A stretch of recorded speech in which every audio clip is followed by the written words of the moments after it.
বিজ্ঞানীরা দেখতেছে ব্রেইনের জন্য সবচেয়ে 1 নম্বর খাবার হচ্ছে আলহামদুলিল্লাহ বলা। আলহামদুলিল্লাহ বলি কি কারণে? আমরা যখন শুকরিয়া আদায় করি তখন ভালো জিনিস, লাস্ট বেঞ্চ ধরবো কিন্তু আমি, যখন শুকরিয়া আদায় করি তখন ভালো জিনিস আমাদের জীবনে বেশি পরিমাণ ঘটতে থাকে শুকরিয়া আদায় করলে। যেই লোকটা অসুস্থ হয়, মাথা ঠিকভাবে কাজ করে না, মন মেজাজ খারাপ, এদের বেশিরভাগ জনের সাথে কথা বলবেন, দেখবেন যে জীবন সম্বন্ধে কোনো রকমের আলহামদুলিল্লাহ নাই, খালি অভিযোগ, খালি মেজাজ গরম। একজন আরেকজনের সম্বন্ধে শুধু হচ্ছে সমালোচনা। খেয়াল করছেন কি? বাসা থেকে শুরু করে সব জায়গায় মিলান, যেই লোকটা সবচাইতে বেশি মেজাজ গরম, অন্যের উপরে রাগ হয়, অন্যের সাথে হচ্ছে খারাপ আচরণ করে, দেখবেন সেই লোকটা নিজেও কিন্তু শান্তিতে নাই। কারণ আল্লাহ নিজে বলছে তুমি যদি শুকরিয়া আদায় করো আমি বাড়াই দিব, আল্লাহ নিজে বলছে। এবং বিজ্ঞানীরা এখন দেখতেছে যে যত বেশি শুকরিয়া আদায় করে তার ওই পজিটিভ জিনিসগুলো তত বেশি পরিমাণ হয়।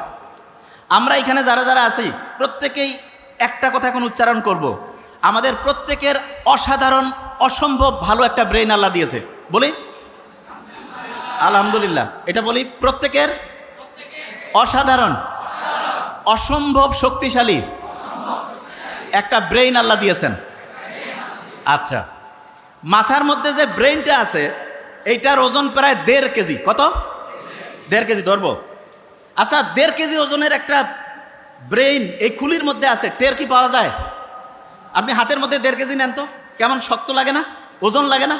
মাথার মধ্যে যে 1.5 কেজি ওজনের ব্রেইনটা আছে, এই যে সহজে সালাম ফিরাচ্ছি, এদিক ওদিক যাচ্ছি, সামনে পিছনে ইয়া করতেছি, ওই রকম কি 1.5 কেজি ওজন মনে হয়? আল্লাহ একটা অসাধারণ মেকানিজম করছে। সেটা কি? মাথার খুলির মধ্যে এক রকমের পানি রাখছে। পানি রাখার কারণে আমরা যখন নদীতে সাঁতার কাটি তখন আমাদের শরীরটা হালকা হয়ে যায়। এটা আর্কিমিডিস বলে একজন বিজ্ঞানী আবিষ্কার করছে। এবং আমাদের ব্রেইনটা আমাদের এই খুলির মধ্যে ওইরকম সাঁতার কাটতেছে। এবং সাঁতার কাটার কারণে যেই ব্রেইনের ওজন প্রায় 1,500 গ্রাম, সেইটা কমে মাত্র 50 গ্রাম হয়েছে। কত গ্রাম? 50 গ্রাম। এটা কিন্তু একটা প্রশ্ন ধরবো। তাহলে 1,500 গ্রামের ব্রেইন পানির মধ্যে সাঁতার কাটার কারণে কয় গ্রাম হয়েছে? Very fine. কত গ্রাম? 50 গ্রাম। তার মানে আপনি যে মাথাটা এরকম করতেছেন, কত গ্রাম করতেছেন? 50 গ্রাম। আমরা যখন মায়ের গর্ভে ছিলাম না, এই যে লাস্ট বেঞ্চ, মায়ের গর্ভে যখন ছিলাম, মায়ের গর্ভেও কিন্তু আমরা এরকম সাঁতার কাটতাম। এবং আল্লাহ এত সায়েন্টিফিক, মায়ের গর্ভে যখন আমরা ছিলাম মাকে লাথি মারতাম, গুতা মারতাম, কিন্তু মা যে কষ্ট করতো, এই জন্য মায়ের আলাদা একটা মর্যাদা আল্লাহ দিয়েছেন। এবং মুহাম্মদ সাল্লাল্লাহু আলাইহি ওয়াসাল্লাম তো আমরা এটা জানি যে সম্মান করব কার? মায়ের, তারপরে কার? মায়ের, তারপরে কার? মায়ের, তারপরে কার? বাবার। তার মানেটা কি? তার মানে যে যত বেশি পরিশ্রম করবে, যে যত বেশি কষ্ট করবে, তার মর্যাদা আল্লাহ তত বাড়ায় দিবে। আমরা যারা মুসলমান সমাজের আছি, আমাদের সবচেয়ে শ্রেষ্ঠ একটা বৈশিষ্ট্য হইতে হবে চেষ্টা করা, পরিশ্রম করা। 1 নম্বর বৈশিষ্ট্য কি হবে? চেষ্টা করা, পরিশ্রম করা। পরিশ্রম আর চেষ্টা করার যে স্টাইলটা, সেইটা আল্লাহ আমাদের গোটা ডেইলি রুটিনের মধ্যে অলরেডি দিয়ে দিয়েছে। কীরকম? মুসলমান যারা 5 ওয়াক্ত নামাজ পড়ে না, 5 ওয়াক্ত ফজর যখন আমি নামাজ পড়ি, নামাজ পড়ার পরে আমরা অনেকে মূর্খ, তো নামাজ পড়ার পরে ইচ্ছা মতো ঘুমাই গেলাম, তার লাভটা কী হলো? আল্লাহ নামাজ পড়ার পরে আমাদেরকে পরিশ্রমে যাওয়ার জন্য সবচাইতে বেশি হচ্ছে উদ্বুদ্ধ করছে। নামাজ শেষ করো, তারপরে তোমার জীবিকা অন্বেষণে বের হয়ে যাও। জীবিকা অন্বেষণ মানেটা কি? স্টুডেন্ট যারা, সে কি টাকা ইনকাম করবে? নো, তার প্রধান কাজ কি? পড়াশোনা করা। তাইলে আমি ফজরের নামাজ যখন পড়লাম, তারপরে আমার প্রথম কাজ কি হবে? পড়াশোনা করা। কি করা? পড়াশোনা। পড়াশোনার ক্ষেত্রে সবচেয়ে ভালো বুদ্ধি যেটা, সেটা হচ্ছে আগে কোরআন পড়ে নিব। যেমন প্রফেসর মুখতার আহমেদ স্যার বলছেন, আমি তো শুনে খুব মজা লাগলো আজকে, যে আবু হুরায়রা রাদিয়াল্লাহু তাআলা আনহুর যে খেয়াল থাকতো না, তখন মুহাম্মদ সাল্লাল্লাহু আলাইহি ওয়াসাল্লামকে এসে বললো যে আমার তো খেয়াল থাকে না। মুহাম্মদ সাল্লাল্লাহু আলাইহি ওয়াসাল্লাম কী করলেন? তার শরীর থেকে চাদরটা খুলে নিলেন, বললো যে এটা মাটিতে বেছাও। এরপরে মুহাম্মদ সাল্লাল্লাহু আলাইহি ওয়াসাল্লাম একটু সেখানে দোয়া পড়ে একটা ফু দিলেন, বা ওনার হচ্ছে লালার থেকে কিছু জিনিস দিলেন। এরপরে ওই চাদরটা গোটায় বললেন শরীরে রাখো। এরপরে ওই আবু হুরায়রা কি বলল? যা আমি পড়ি তাই আমার খেয়াল থাকে। ঠিক না? আবু হুরায়রা খেয়াল থাকতো না। তার মানে মানুষের মুহাম্মদ সাল্লাল্লাহু আলাইহি ওয়াসাল্লামের এই যে অসাধারণ একটা মানে বরকতের পূর্ণ, অসাধারণ একটা হচ্ছে যে দোয়ার বরকতে তার স্মরণ শক্তিটা অন্য লেভেলে চলে গেছে না? তাহলে আমরা যারা এখানে স্টুডেন্টরা আছি, আল্লাহর কাছে কিন্তু মুহাম্মদ সাল্লাল্লাহু আলাইহি ওয়াসাল্লাম তো নাই, কিন্তু তার শেখানোর রাস্তায় আমরা কিন্তু আল্লাহর কাছে চাইতে পারি। প্রথম যে কাজটা করবো সেটা হচ্ছে কোরআন পড়া। প্রথম কাজটা কি? আচ্ছা, এবার আমি বলি আগে, ব্রেইনে যে পানিটা আছে, এইটার কারণে ব্রেইনের ওজনটা কত গ্রাম হয়? 50 গ্রাম। আচ্ছা, এবার শুনি। সকালে উঠে কোরআন শরীফ পড়ে যদি আমি বই পড়ি, লাভটা কি সেটাকে বুঝতে হবে। কোরআন শরীফ যখন আমি পড়ব, নিউ ইয়র্ক টাইমসের নাম শুনছি আমরা। নিউ ইয়র্ক টাইমস একটা খুব বড় রকমের হচ্ছে পত্রিকা। সেইখানে একটা আর্টিকেল ছাপানো হয়েছে এরকম, যে ব্রেইনটা এমন একটা অবস্থা আছে, যেই অবস্থায় পৌঁছলে পড়ে 1 ঘন্টায় 5 থেকে 10 ঘন্টার পড়া যায়। 1 ঘন্টায়, এই যে লাস্ট বেঞ্চ, ওই যে লাস্ট বেঞ্চ, 1 ঘন্টায় 5 থেকে 10 ঘন্টার পড়া যায় 1 ঘন্টায়। এবং সেই অবস্থাটা তার একটা নাম দিয়েছে। কি নাম? Flow state. কি নাম? আচ্ছা, আমি বানানটা করি, FLOW, ফ্লো স্টেট।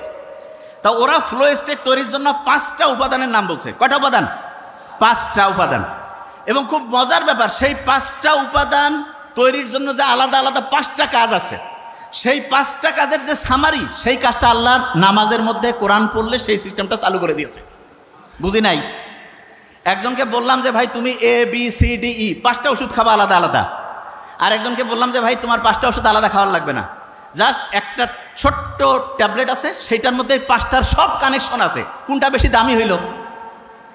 বুঝি নাই? একজন ডক্টরের কাছে গেছে, 5টা আলাদা আলাদা ওষুধ দিছে।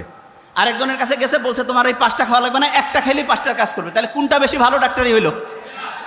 ওই একটা কাজ হচ্ছে নামাজ পড়া, কোরআন পড়া। কোন কাজ? বুঝি নাই? বিশ্বাস করি না তো আমরা। কারণ কি? আমি জানি বিশ্বাস আমরা করি না যে নামাজ পড়লে, কোরআন পড়লে যে ব্রেইনটা ফ্লো স্টেটে আসে, এটা আমরা বিশ্বাস করি না। কারণটাকে সেটা বলি। ব্রেইনের মধ্যে 2 রকমের নিউরন আছে। কয় রকমের? 2 রকম। আমার এটা ডান হাত না, এটা কি হাত? এরকম 2 রকমের নিউরন আছে। এক রকমের নিউরন আমি যদি ভালো চিন্তা করি সেইটাতে সে হেল্প করবে, শুনতেছি। আরেক রকমের নিউরন আমি যদি খারাপ চিন্তা করি সেটাতে সে হেল্প করবে। তার মানে আমি যেরকম চিন্তা করব সে সেরকম করে কাজ করবে। তাহলে আমি যদি চিন্তা করি যে আমার ব্রেন অসাধারণ, তাহলে ভালো পক্ষের যে নিউরন সেটা হচ্ছে তোমাকে সফল করার জন্য সে পজিটিভলি কাজ করবে। আর আমি যদি চিন্তা করি না আমার ব্রেন ঠিকভাবে কাজ করে না, আমার মাথার মানে হচ্ছে শক্তি কমে গেছে, আমার খেয়াল থাকে না, তাহলে ওই নিউরন, যে নিউরনটা খেয়াল না রাখতে তোমাকে হেল্প করবে, সেইটা কাজ করবে। তাহলে আল্লাহ যে সবসময় ইসলাম যে বলছে যে তুমি সবসময় ভালো চিন্তা করো, ভালো কথা বলো, ভালো উপদেশ দাও, এইটাতে আমাদের কি পজিটিভ ভালো কাজ করে, সেই নিউরনগুলো কাজ করে না খারাপ কাজ করে? সেইটা কোনটা? ভালো কাজ। তাইলে আমি ভালো কথা বললে, অন্যের উপকার করলে, ভালো চিন্তা করলে আমার পজিটিভ নিউরনগুলো কাজ করবে না নেগেটিভগুলো? পজিটিভ। একজন যে অসাধারণ হয় তার কি নেগেটিভ নিউরন কাজ করে না পজিটিভ? পজিটিভ। আচ্ছা, এবার এই যে ঈদের সময় মানুষ লঞ্চে করে যায় না বাড়ি, ঈদের সময়? তা আগে তো ঈদের সময় দেখা যাইতো লঞ্চ এত বেশি জ্যাম প্যাক থাকতো যে মানুষজন হচ্ছে যে মানে জায়গায় পাইতো না। তা এক নাস্তিক, সে আল্লাহ তো মানে টানে না, সে পাশে কয়েকজন মুসলমান, তাদের সাথে গল্প করতেছে যে আল্লাহ কি বানাইছে। বলছে কেন? বলছে দেখো তো এই যে বড় বড় যে চায়না, জাপান, আমেরিকা, এরা যে বড় বড় এরকম জাহাজ, তারপরে হচ্ছে যে এরকম ফেরি, বড় বড় বিমান টিমান যে বানায়, এগুলো দেখা যায় যে ওই বিভিন্ন ফ্যাক্টরির মধ্যে তৈরি করে, আলাদা আলাদা পার্টস থাকে, তারপরে সেই পার্টসগুলো এসে এক জায়গায় জোড়া দিয়ে একটা জায়গায় সুন্দর করে চলতে থাকে। তা বলছে এটা তো করে। বলছে আল্লাহ যদি এরকম করতো যে আমাদের হাতগুলো আলাদা খুলে রাখা যাইতো, পাগুলো আলাদা খুলে রাখা যাইতো, শুধু মাথাটা আর একটু বুক পর্যন্ত, তাইলে সবাই অল্প জায়গার মধ্যে হইতো, আর ওগুলা সবাই ব্যাগের মধ্যে জোড়া করে রেখে বাড়িতে নামার পরে আরাম করে আবার লাগাই দিয়ে চলে যাইত। তা নাস্তিকের এই কথা শুনে কে আর কি কবে? সবাই কাছে আসলে আল্লাহ ধ্বংসই করে দিছে।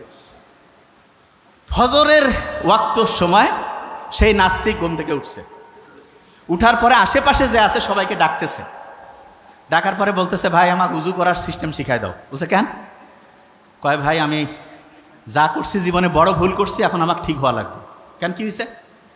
বলছে গতকালকে আমি বললাম যে আল্লাহ যদি এরকম প্রত্যেকটা হাত পা আমার আলাদা আলাদা করে ছোট ছোট করে, ওই যে বড় গাড়ির যেমন স্ক্রু আলাদা করে খুলে খুলে ব্যাগের মধ্যে রাখা যায়, সেই সিস্টেম যদি আল্লাহ করতো, আর আমিও তো নিশ্চয়ই তাহলে ব্যাগের মধ্যে ওইটা রাখতাম। তা ব্যাগেরটা গতকাল যে ব্যাগের মধ্যে আমি আমার হচ্ছে টাকা পয়সা আর কাপড় চোপড় রাখছি, ওই ব্যাগটা হারাই গেছে। যদি আমার ওই হাত পা ওই ব্যাগের মধ্যে রাখতাম তাহলে এটা তো নাই হয়ে যেত, আমি বাড়ি যাইতাম কেমন করে?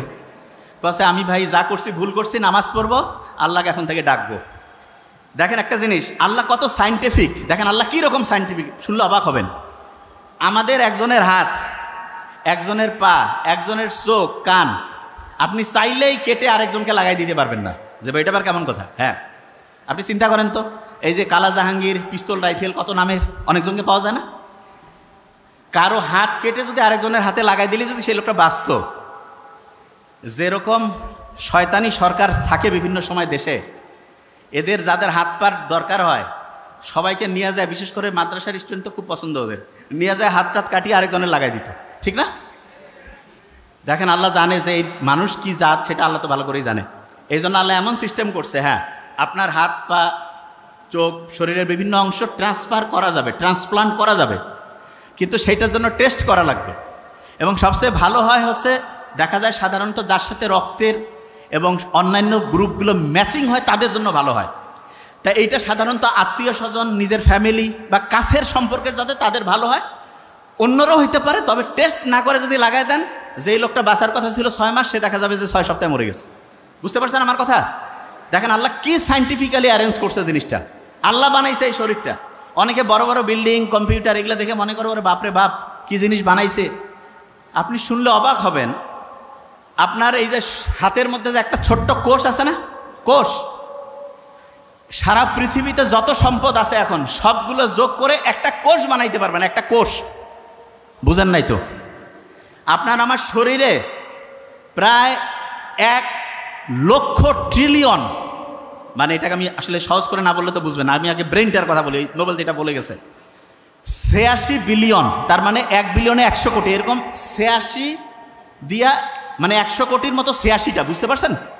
এইরকম শুধু এই যে খুলির মধ্যে আছে, আর সারা শরীরের কথা বাদে দেন, এই খুলির মধ্যে যেটা আছে তার একটা কোষ বিজ্ঞানীরা যত টাকা পয়সা আছে সবগুলো খরচ করে বানাইতে পারবে না, এখন পর্যন্ত চিন্তাই করা যায় না। বিজ্ঞানীরা করছে যে না এটা হচ্ছে অটোমেটিক নেচার থেকে আসছে, কারণ আজ এটা বানাইতে পায় না, তখন কয় যে এটার ব্যাখ্যা খুঁজে পাওয়া যাচ্ছে না। এই যে ডারউইন যে আছে না, বলছে যে বান্দর থেকে আসছে, বিশ্বাস করেন মিথ্যা কথা। তাইলে এখন কবেন যে স্যার মিথ্যা কথা, তাইলে বইয়ে পত্রে যে পড়তেছি, ব্যাপারটা হয়েছে কি বহু টাকা ওরা ওইটাতে ইনভেস্ট করে ফেলছে, এখন ওইটা যদি মার্কেটে না চলে তাহলে ওই টাকা এখন উঠাবে কেমন করি, এই জন্য করছে যে হ্যাঁ ওইটাই ঠিক আছে। কিন্তু সত্যি কথা বলতেছি, এখন পর্যন্ত একটাও প্রমাণ করতে পারে নাই যে সারা পৃথিবীতে মানুষ তৈরি হয়েছে বানর থেকে, কেউ প্রমাণ করতে পারে নাই। এমনকি ডারউইনের যে ওই পক্ষের যে বিজ্ঞানীরা ওরা করছে যে না এটা আসলে ঠিক না, কিন্তু মার্কেটে চলতেছে কেন, কারণ অনেক টাকা ওইখানে ইনভেস্ট করছে। মানুষকে বানাইছে আল্লাহ, এইটা এদের বলতে সমস্যাটা কোন জায়গায়, এটা অনেকে বুঝে না যে ভাই এটার কারণটা কি, মানুষকে আল্লাহ বানাইছে এটা বললে সমস্যা কোথায়, এইটাই হচ্ছে মেইন সমস্যা। মানুষকে আল্লাহ বানাইছে এটা যখনই কেউ বিশ্বাস করবে, তাহলে আমি যদি একটা জিনিস বানাই ওইটার ভালো কিসে খারাপ কিসে সেটা আমি জানবো না। আমি যদি বলি যে এইটা একটা মেশিন, এটা আমি বানাইছি, তাহলে এটার গাইডলাইনটা কি আমার অনুযায়ী চলবে না আরেকজন দিলে হবে?